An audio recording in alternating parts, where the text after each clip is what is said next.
CEO Ben Smith is with me now, and Ben, good day to you. You were quite vocal on Sunday, got a lot of attention for what appeared to be a short but very succinct speech at the World War II Memorial. You said something to our producers a bit earlier today. You think the government is trying to provoke the veterans to do something. What do you mean by that? And that's just not my statement. I mean, within the people who see things wrong here, who are looking at the shutdown, this can be absolutely planned, and it's a conversation topic. They want us to do something. They either want to diminish our voice or our significance, or draw contact, and they can crush us. I mean, you've got Sheila Jackson Lee, who is calling for martial law to end the shutdown. I mean, that's insane. That's getting rid of the Constitution of the United States, which is also what every service member has signed up to and including their life for, to protect and defend the Constitution of the United States against enemies both foreign and domestic.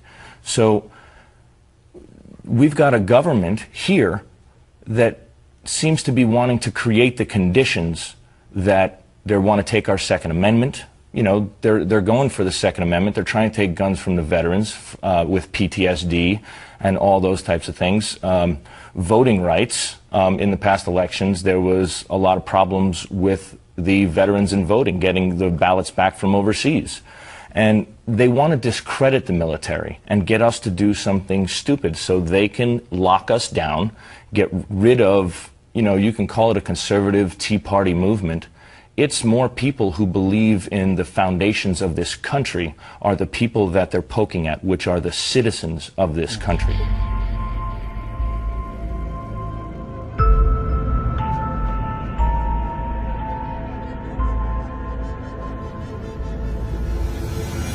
A couple of weeks ago, this would have been filled with people. It's been seen in 176 different countries and raised eyebrows from England to Everett. But now ratings for the YouTube sensation known as Tweaker Cam have dropped off considerably. We have 1.5 million upset people. They want us to find entertainment for them. And we're just tickled to death that it's very boring. Fed up with a homeless camp that's plagued his neighborhood for years, Gary Watts recently set up HD video cameras outside his Everett business. They captured grim images of people shooting up in broad daylight.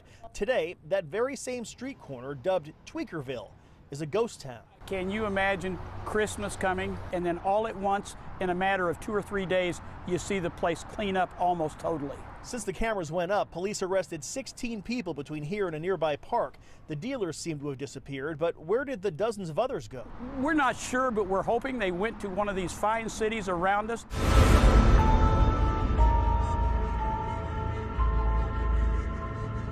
They were loading up with as many people, it's got to be dozens of people in the back of that thing. They take them to a nearby Walmart, and then the Walmart is where I guess metro buses or school buses will take them to the shelter.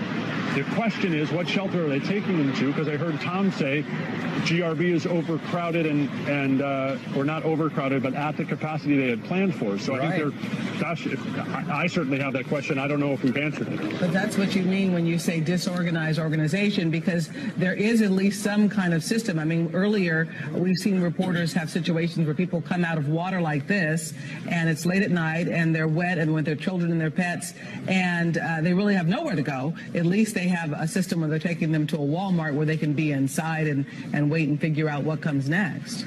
2 South Carolina sheriff's deputies are on paid leave after 2 women died in a flooded van the deputies were driving. Nicolette Green and Wendy Newton were being transported to mental health facilities when floodwaters overtook the van Tuesday night. In South Carolina, law enforcement officials are responsible for taking people to facilities where they are being involuntarily committed.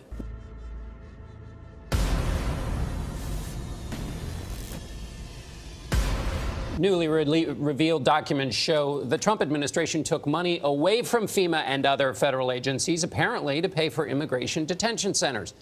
I haven't asked to leave the property, but I'm guessing that's about what's to happen. Yeah, so I think that's what they're going towards. What was your name again, sir? I'm sorry, Senator Jeff Merkley. U.S. Senator Jeff Merkley. I've now been asked to leave the property, and so I'll comply with that. 2 weeks ago, Senator Jeff Merkley tried to get a tour of an immigrant detention center at an abandoned Walmart building in Brownsville, Texas. Yes, ICE is the conduit for OR to get them to the facility. So we have these are families. These are male-head households, and they're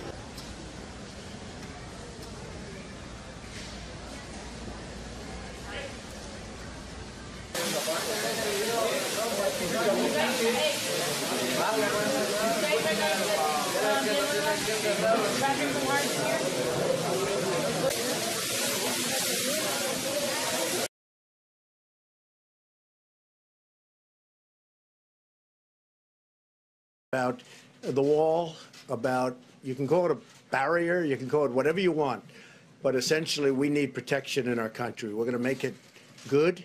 The people of our country want it. I have never had so much support as I have in the last week over my stance for border security, for border control, and for, frankly, the wall or the barrier. They are all around us, invisible and unsuspected. 3 million members of a secretive society older than the American Republic. For nearly 300 years, generations of Freemasons have obeyed their oaths, hidden their rituals, and maintained their silence until now. What is the secret?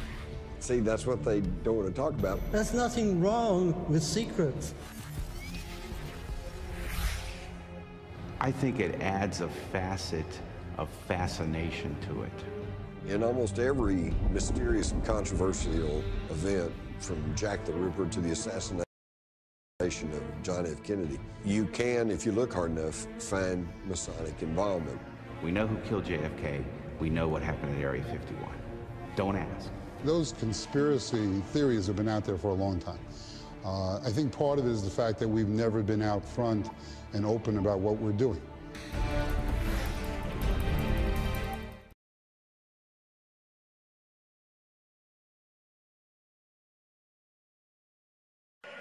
We will finally complete the biometric entry-exit visa tracking system, which we need desperately.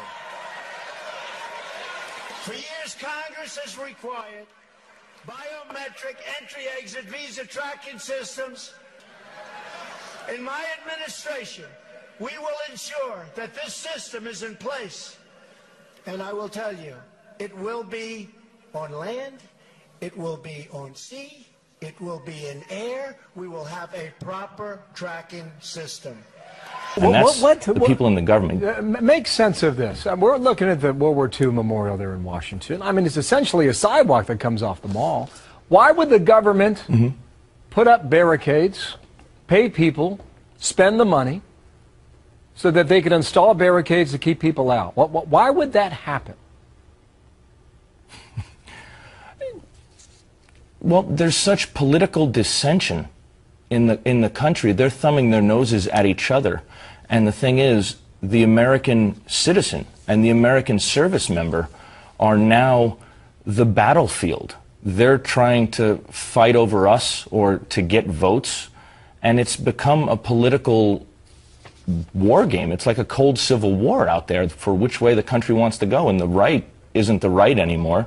There's no real political figures who believe in the Constitution. And, you know, I could name a few of them who I would kind of trust on the Hill. It's amazing. Only a few. They're using us. Yeah, and you've made the point clear that, you know, you think the military is being used as pawns in this whole fight.